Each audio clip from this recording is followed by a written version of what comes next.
Cordial saludo, mi nombre es Laura Hoyos y a continuación voy a dar explicación a la fase 2 de Psicología Social con la explicación de los mapas conceptuales según la lectura.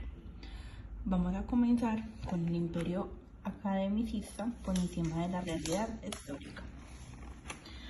En este mapa conceptual tenemos en cuenta a Edgar Barrero, donde nos habla de un contexto de la investigación. En este contexto de la investigación habla de una psicología con transformación social, donde no se debe conformar con adaptación, sino con transformar y que sea algo justo y liberal. Dentro del contexto de la investigación,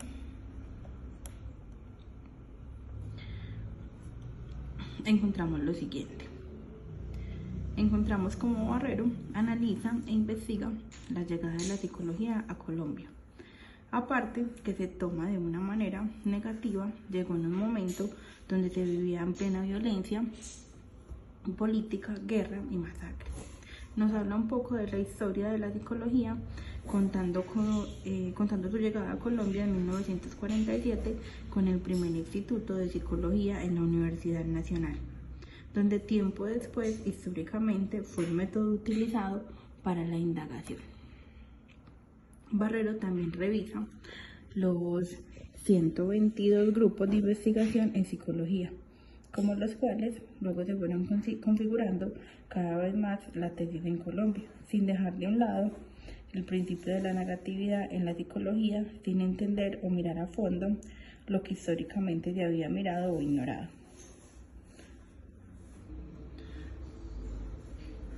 Barrero también revisa y también habla de esto con un análisis de discurso en revisión en prensa, documentales, entre otros. Barrero busca una psicología un poco más concentrada en la realidad social del país, con más conocimiento en la historia, que sea más articulada y con más vista en las necesidades sociales. Bueno, según la metodología de estudio, lo revisado por Barrero,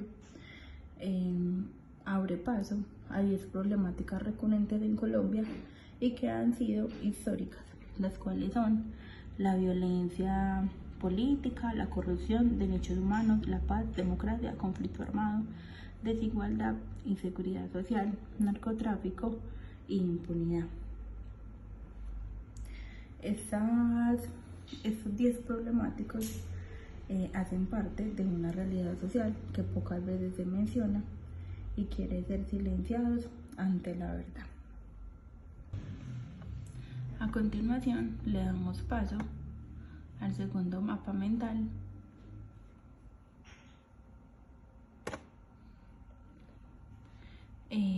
este lo vamos a tener en cuenta según la lectura, psicología y contexto social, el desarrollo histórico de la psicología social y sus implicaciones para el futuro.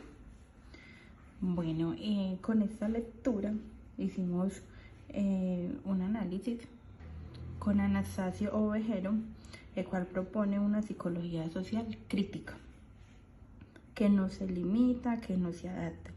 Ovejero habla de dos caras en la psicología, la teoría y la aplicada, las cuales se entienden mejor si se examinara la historia y la manera de comprender las personas.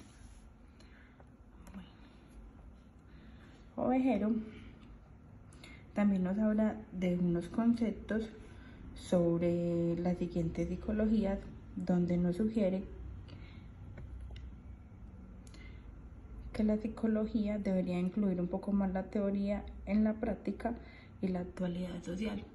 Estos conceptos de psicología es la psicología teórica, psicología aplicada, psicología social, psicología y psicología social, sociología, el cual propone que no solo se le debe dar una solución de manera individual, sino que se le debe buscar una transformación social y política.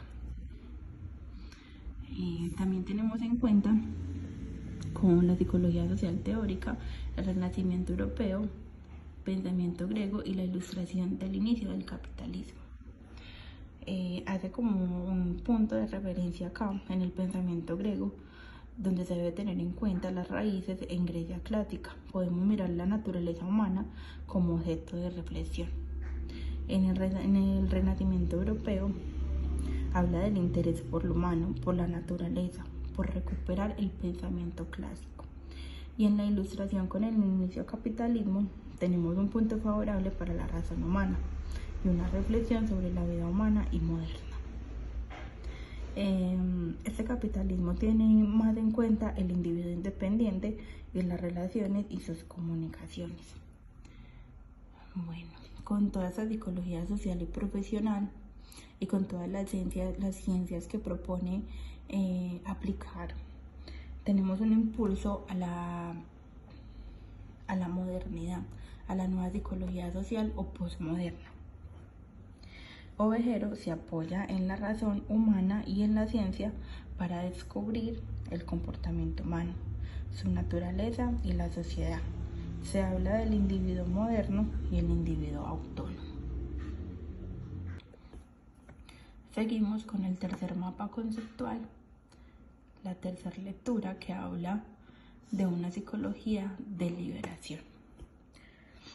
En esta psicología nos habla Ignacio Martín Baró, que retoma con Pablo Freire la concientización, precariedad de los aportes de la psicología en Latinoamérica. Se hace un llamado para que la psicología latinoamericana tenga en cuenta los problemas reales de su pueblo y no se base solo en técnicas externas.